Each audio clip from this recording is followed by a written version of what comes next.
আসসালামু আলাইকুম রহমতুল্লাহি ওয়া প্রিয় ভিউয়ার্স, আশা করি ভালোই আছেন। আজ আমি আপনাদের 27 ঘন্টায় কোরআন শিখুন এর 14তম ঘন্টা নিয়ে আলোচনা করব। 1 থেকে 13 ঘন্টা আলোচনা করেছি, যার ভিডিও ডেসক্রিপশন বক্সে দিয়ে দেব, চাইলে দেখে নিতে পারেন। প্রথমে আমরা চলে যাব 27 ঘন্টায় কোরআন শিখুন অ্যাপসের ভিতরে। এরপর ক্লিক করব 27 ঘন্টায় কোরআন পড়তে শিখি। তারপরে চলে যাব 14তম ঘন্টা। এখানে আছে প্রথমে থামার চিহ্ন। এই যে চিহ্নটা দেখছেন, এটা হচ্ছে বাক্য বা আয়াতের শেষে, মানে যেখানে থামতে হয় সেই চিহ্ন। তো এখানে থামতে হবে। আর কোথাও মিম থাকলে সেখানে থামা জরুরি। ত থাকলে এখানেও থামা ভালো। আর জিম থাকলে এখানে থামা উত্তম, না থামলেও ক্ষতি নাই। আবার ঝ থাকলে এখানে না থামাই উত্তম। সৎ থাকলে মিলিয়ে পড়তে হয়, তবে দম না থাকলে তখন আপনি থামতে পারেন। সদ, লাম, ইয়া এগুলো থাকলে এখানে মিলিয়ে পড়া উত্তম। কফ থাকলে থামা উচিত নয়। আর সদ, লাম থাকলে এখানে থামা উত্তম।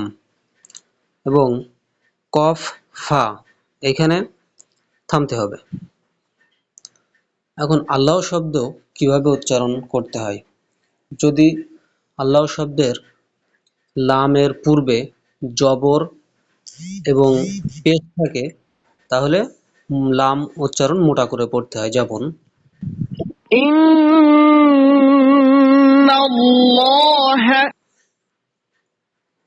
হুদুদুল্লাহি। এবং লামের পূর্বে জের থাকলে লামের উচ্চারণটা পাতলা করে পড়তে হয়। বিসমিল্লাহি। এখানে ইমানে মুফাসসাল আছে, কোন কোন বিষয়ের উপর আমরা ইমান আনবো সেই বিষয়গুলো। আমানতু বিল্লাহি ওয়া মালাইকাতিহি। বাকিগুলো আপনারা দেখে নেবেন।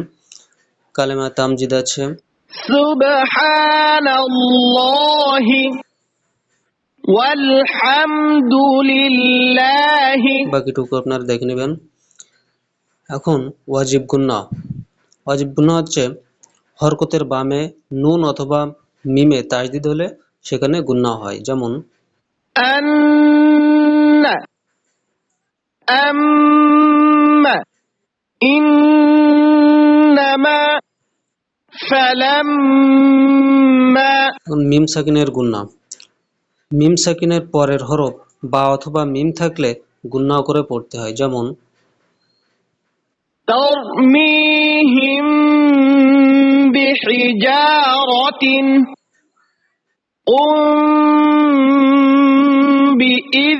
বিইذনিল্লাহি। আর মিম সাকিন গুন্নার প্র্যাকটিস আমরা এখানে দেখে নেব। ইলাইকুম মুরসালুনা। এখানে মিম থাকলে যে গুন্নাটা হয়েছে, এবং বা থাকলে যেমন গুন্না হবে। ইন্না রাব্বাহুম বিহিম। কিন্তু মিম এবং বা না থাকলে সেখানে গুন্না হবে না। হুম ফিহা আম লাম তুনযিরহুম। তো এইভাবে আমরা শিখে নেব। ভিডিওটি দেখার জন্য আপনাদের অসংখ্য ধন্যবাদ। আপনারা কোরআন শিখুন, আপনাদের কাছে অনুরোধ, এবং প্রতিনিয়ত কোরআন তেলাওয়াত করুন। ভিডিওটি ভালো লাগলে চ্যানেলটি সাবস্ক্রাইব করে দিবেন। এমন ভিডিও আরও পাওয়ার জন্য লাইক, কমেন্ট, শেয়ার এগুলো আপনাদের ইচ্ছা। ধন্যবাদ সবাইকে।